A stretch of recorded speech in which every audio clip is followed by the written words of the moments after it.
In ancient times, when there was no king in Israel, God raised up judges to lead the people. These judges were men and women chosen by God to bring justice and guidance to the Israelites. Among these judges, one woman stood out, Deborah. Her story is one of the most fascinating in the Bible, filled with courage, faith, and leadership during a time of great darkness. When the people of Israel turned away from God and began to worship idols, He allowed enemy nations to oppress them. It was in one of these difficult times that Deborah rose up, bringing hope to a desperate people.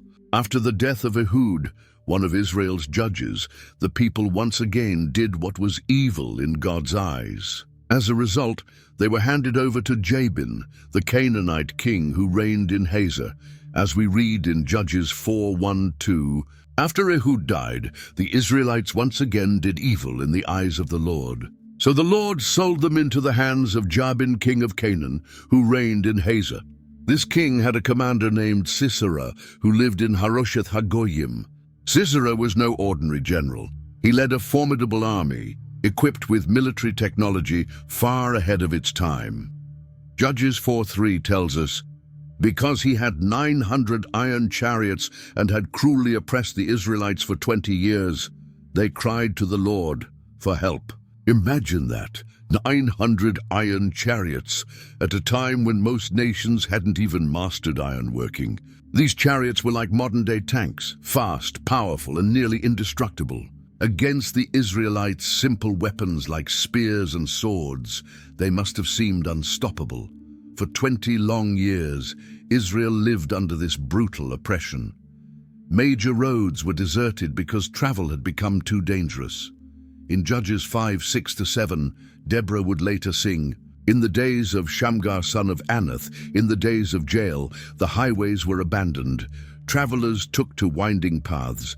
Villagers in Israel would not fight. They held back until I, Deborah, arose, until I arose, a mother in Israel." The Israelites were forced to surrender part of their harvest as tribute. Any resistance was met with violent attacks on villages. Families were torn apart, and young people were taken as slaves. Fear hung over the entire land of Israel. The people were desperate. They had no organized army and no weapons to defend themselves. Judges 5:8 paints this bleak picture. God chose new leaders when war came to the city gates, but not a shield or spear was seen among 40,000 in Israel. Not a single shield or spear among 40,000 people. They were utterly defenseless against the mighty Canaanite forces. In this impossible situation, the people finally turned back to God and cried out for help. They recognized that their troubles began the moment they abandoned the Lord. As often happened in Israel's history, suffering brought them back to faith. It was in this time of great distress that God raised up an unexpected leader to guide His people to freedom. Not a strong warrior or a prince of noble birth, but a wise, courageous, and faith-filled woman. In a time when women rarely held positions of public authority, God called Deborah to be a judge over Israel. Judges 4:4-5 introduces this remarkable woman. Now Deborah, a prophet, the wife of Lapidoth, was leading Israel at that time. She held court under the palm of Deborah between Ramah and Bethel in the hill country of Ephraim, and the Israelites went up to her to have their disputes decided. Deborah was not only a judge, but also a prophetess, someone who received direct messages from God for the people. She carried out her duties under a palm tree that became known as the Palm of Deborah. This was located between the cities of Ramah and Bethel, in the hill country of Ephraim. People came from all over Israel to hear her counsel and rulings.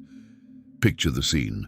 A woman sitting in the shade of a palm tree, listening carefully to the people's troubles. Family disputes over land, business conflicts, moral dilemmas, all brought to Deborah, and she, inspired by God, delivered fair and wise judgments for every case. Her reputation for wisdom and insight spread throughout the land. The Bible doesn't tell us how Deborah became a judge, only that God appointed her. Unlike other judges who first led military campaigns and then governed, Deborah started as a civil judge before engaging in military matters. The people trusted Deborah because they recognized that her words came from the Lord. When she spoke, it wasn't just human opinion. It was divine guidance. As a prophetess, she had a special connection with God, receiving revelations that helped lead the nation. Even though she was married to a man named Lapidoth, Deborah held the position of authority. The Bible only briefly mentions her husband, emphasizing how her role as a leader was acknowledged independently of her marital status. In a culture where women rarely had a voice in public affairs, Deborah broke barriers. She proved that God can use anyone, man or woman, to fulfill his purposes. Her authority came not from human traditions, but directly from God. Deborah's leadership showed a balance of strength and compassion.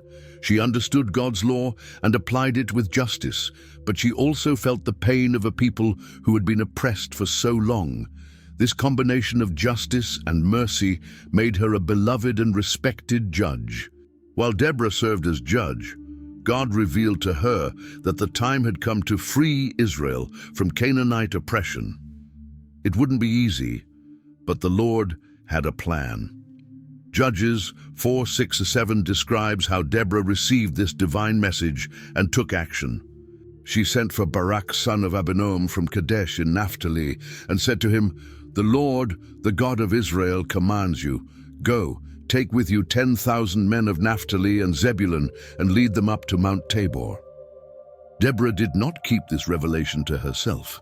She immediately sent for Barak, a man from the tribe of Naphtali. The fact that she could summon a military leader from another tribe highlights the authority Deborah held as a judge recognized throughout Israel. Barak lived in Kadesh, a city in the northern region of Israel within the territory of Naphtali. He was likely already known for his military skills, even though Israel did not have a formal army at the time. When Barak arrived, Deborah didn't speak her own words. She relayed the divine command she had received. She made it clear that the order came from the Lord, the God of Israel, not from herself. This gave divine authority to the mission. The strategy was bold. Gather 10,000 men from the tribes of Naphtali and Zebulun.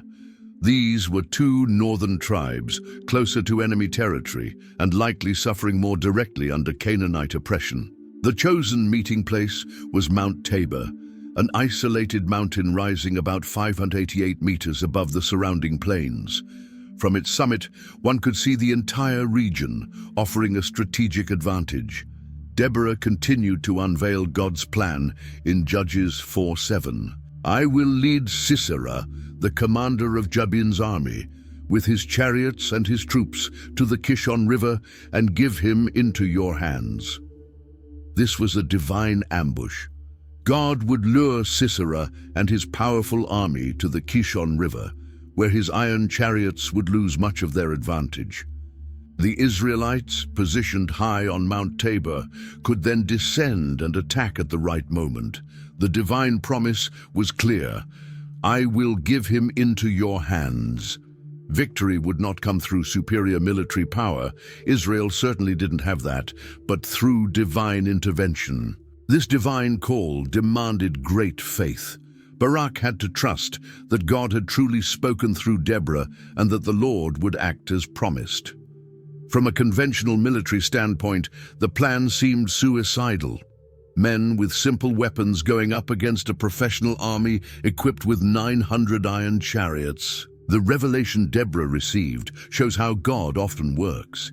He asks for human cooperation, but promises supernatural intervention.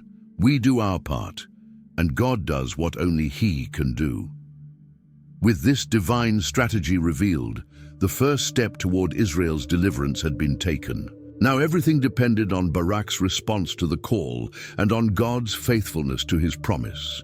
The stage was set for one of Israel's most memorable battles, a battle that would prove that with God, even the seemingly weak can defeat the strong. When Deborah presented God's plan to Barak, he was faced with a choice that would test his faith. The command was clear: gather 10,000 men and march against a far more powerful enemy. Barak hesitated. He knew that going up against 900 iron chariots with men on foot was like sending sheep against wolves.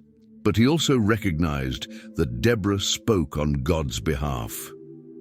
After hearing the prophetess's words, Barak responded, revealing his insecurity. In Judges 4:8, we see his direct reply. Barak said to her, "If you go with me, I will go, but if you don't go with me, I won't go." He agreed to lead the army, but with an unusual condition. Deborah had to accompany him into battle. This wasn't typical. Prophets usually delivered God's messages, but didn't take part in military campaigns.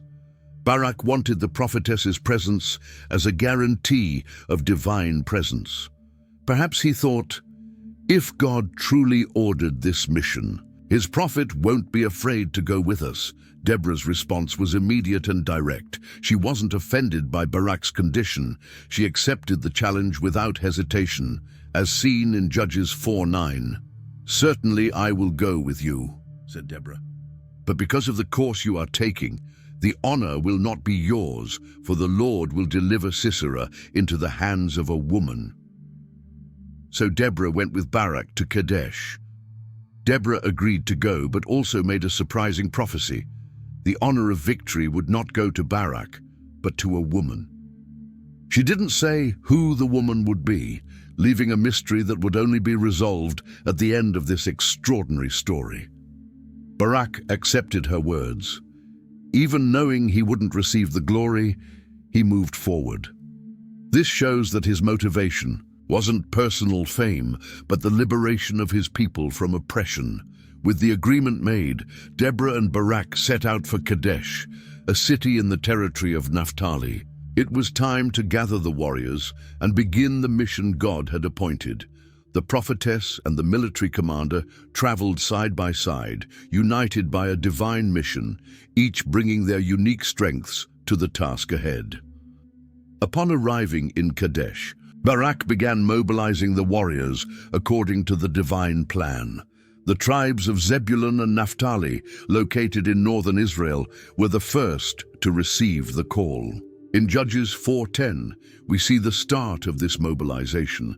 Barak summoned Zebulun and Naphtali to Kadesh, and 10,000 men went up under his command. Deborah also went up with him. Barak's call was not ignored.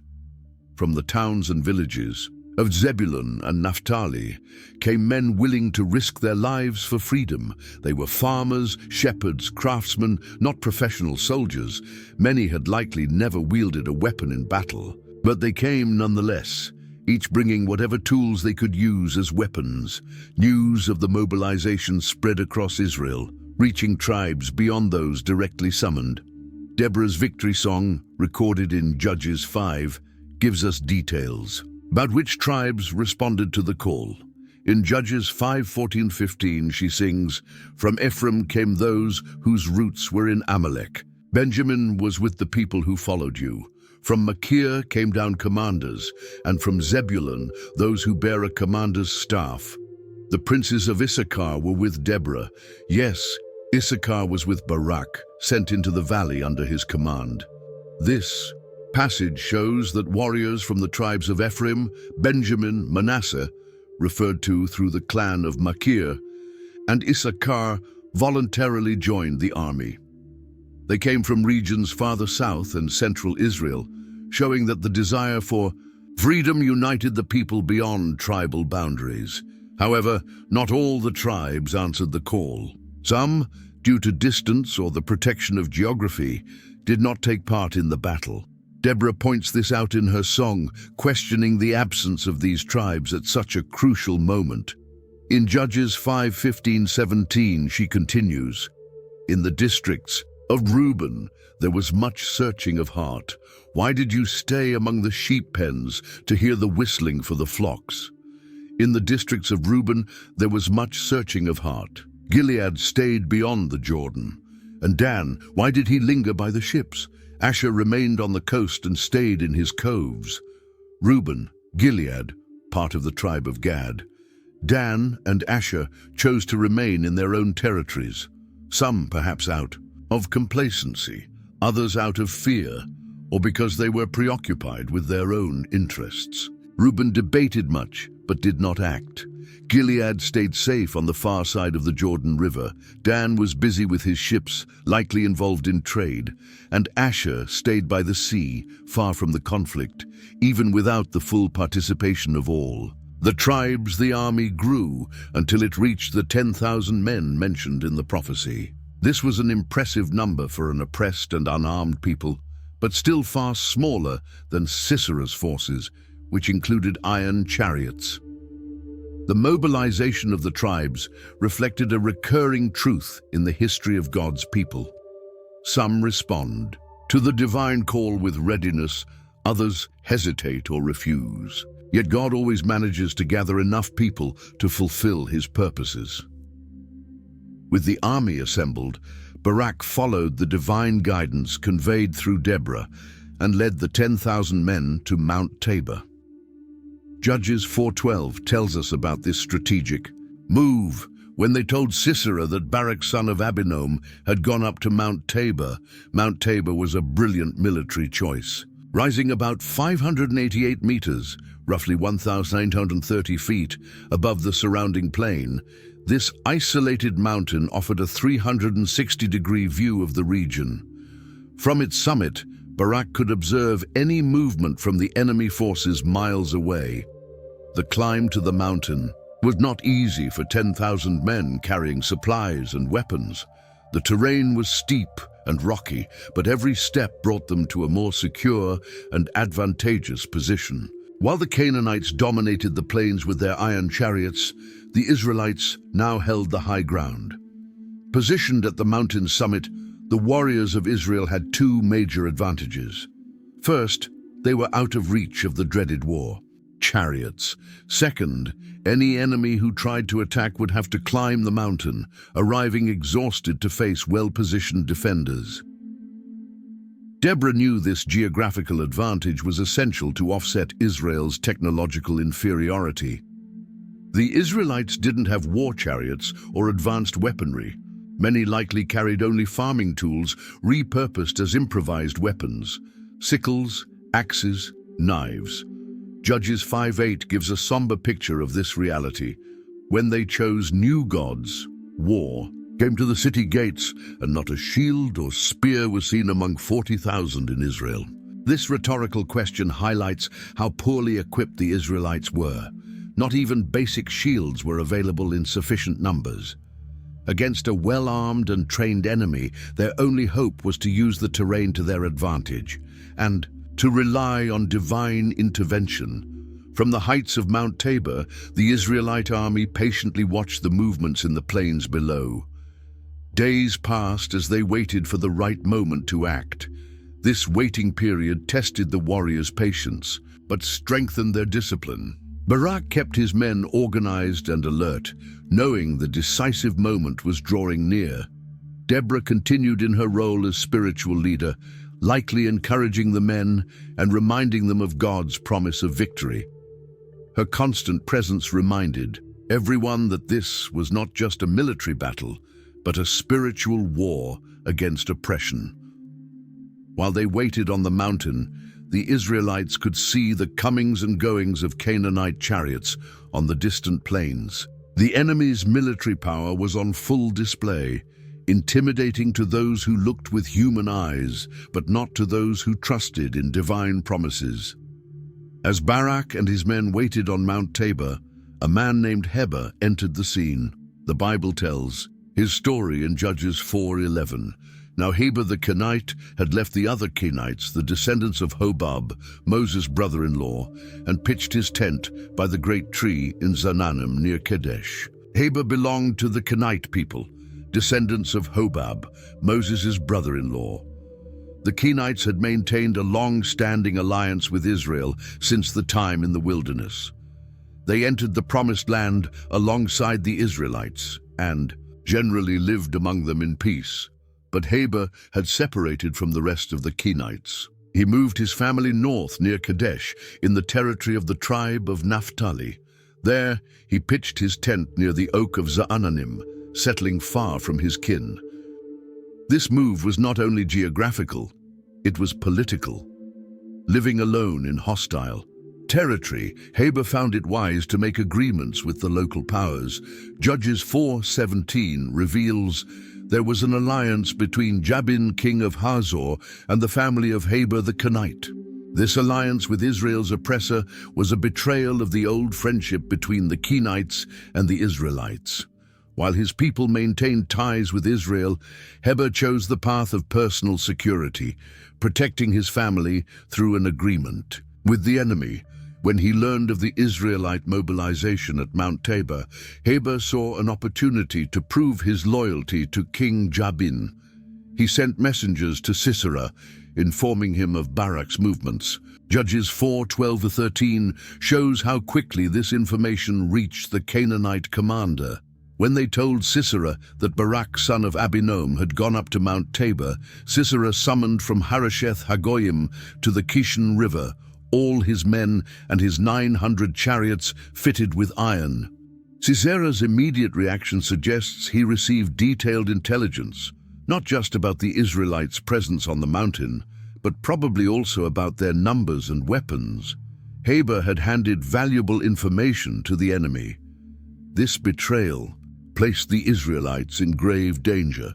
The element of surprise was lost.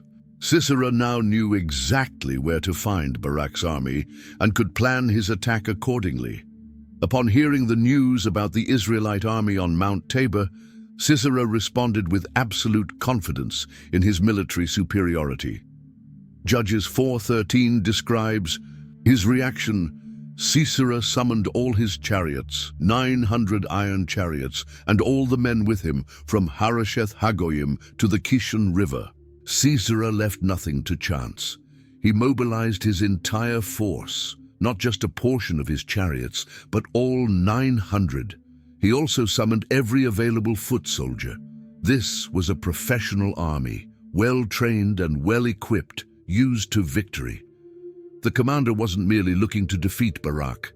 He intended to crush this Israelite rebellion completely, so that no one would ever dare challenge King Jabin again.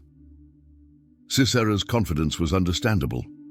For 20 years, the Canaanites had ruled over Israel without any effective resistance. The Israelites had no standing army, no advanced weapons, and no experience in organized warfare. From a purely human military perspective, the outcome seemed obvious: another victory for Canaan. Sisera led his army to the valley of the Kishon River. This flat area seemed ideal for his chariots, which required level ground to maneuver efficiently. The chariots were the Canaanites' main technological advantage, fast, fearsome, and nearly invulnerable against ordinary infantry. What Sisera didn't know was that his decision to bring the army into the Kishon Valley was exactly what Deborah and Barak had hoped for. As Deborah had prophesied in Judges 4:7, "I will draw Sisera, the commander of Jabin's army, with his chariots and his troops to the Kishon River and give him into your hands." In his arrogance, Sisera walked straight into a divine trap. He viewed the Kishon River as a strategic asset, providing water for his men and horses and a flat plain for his chariots. He had no idea that the very river he counted as an advantage would become his greatest enemy. What also escaped the Canaanite commander was the possibility of supernatural intervention. Accustomed to relying on his military power, Sisera did not consider any factors beyond human control. He was unaware that Deborah, as a prophetess of the God of Israel, had access to knowledge he did not. While Sisera was positioning his troops in the valley, aligning the chariots into battle formation, dark clouds began forming on the horizon. The perfect weather for battle was quickly changing, but the Canaanite commander, focused on his strategy, did not notice the danger approaching. As Sisera's army stood ready on the plain below, the Israelites watched from the heights of Mount Tabor. The critical moment had arrived. Deborah, inspired by the Spirit of the Lord, gave Barak the decisive order. In Judges 4:14, we read her exact words: "Go. This is the day the Lord has given Sisera into your hands. Has not the Lord gone ahead of you?" This wasn't just a military order, it was a prophetic declaration. Deborah didn't say the Lord will give Sisera using the future tense. She said, He has given, as if the victory were already guaranteed. Her final question, has not the Lord gone ahead of you? Was a reminder that God was already at work, paving the way to triumph. Barak did not hesitate. Trusting in the prophetic word, he led his men down the mountain to face a vastly superior enemy. Judges 4:14 continues, So Barak went down Mount Tabor with 10,000 men following him. Picture the scene. 10,000 Israelites descending from Mount Tabor, starting in a line, picking up speed, gaining momentum. At first, just a few were visible from the valley. Then a flood of people spilled down the mountainside. They weren't a professional army marching in perfect formation, but ordinary men united by a longing for freedom, rushing into an impossible battle, relying solely on a divine promise. As this unfolded, the sky grew completely dark. Heavy clouds blotted out the sun. The wind picked up, carrying the scent of rain. Then, at the most dramatic moment possible, the heavens opened in a torrential downpour. Deborah's song describes this crucial moment in Judges 5:4-5. O Lord, when you went out from Seir, when you marched from the land of Edom, the earth shook, the heavens poured, the clouds poured down water, the mountains quaked before the Lord, the one of Sinai, before the Lord, the God of Israel. And in Judges 5:20-21, she adds, From the heavens the stars fought, from their courses they fought against Sisera. The river Kishon swept them away, the age-old river, the river Kishon. A mighty storm transformed the battlefield. What had been solid ground became slippery mud. The small Kishon River, usually calm, turned into a violent torrent overflowing its banks. For the Israelites descending the mountain, the rain was a minor inconvenience. But for the Canaanite army on the plain, it was catastrophic. The feared iron chariots, their greatest advantage, became completely useless. Wheels got stuck in the mud. Horses, terrified by the thunder, became uncontrollable. The once perfect formation dissolved into chaos. Barak and his men struck at the perfect moment. The Canaanite army, already disordered by the storm, now faced an unexpected assault. Judges 4:15 reports, The Lord routed Sisera and all his chariots, an army by the sword, and Sisera got down from his chariot and fled on foot. The battle turned into a slaughter. Canaanite soldiers, unable to maneuver in the mud or mount a defense, were overcome by men fighting for their freedom. The iron chariots, once symbols of power, now became death traps for their riders.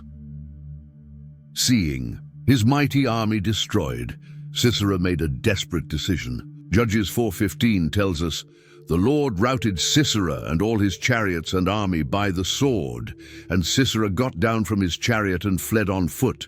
The proud commander, who hours earlier had led 900 war chariots, now abandoned his own and ran alone.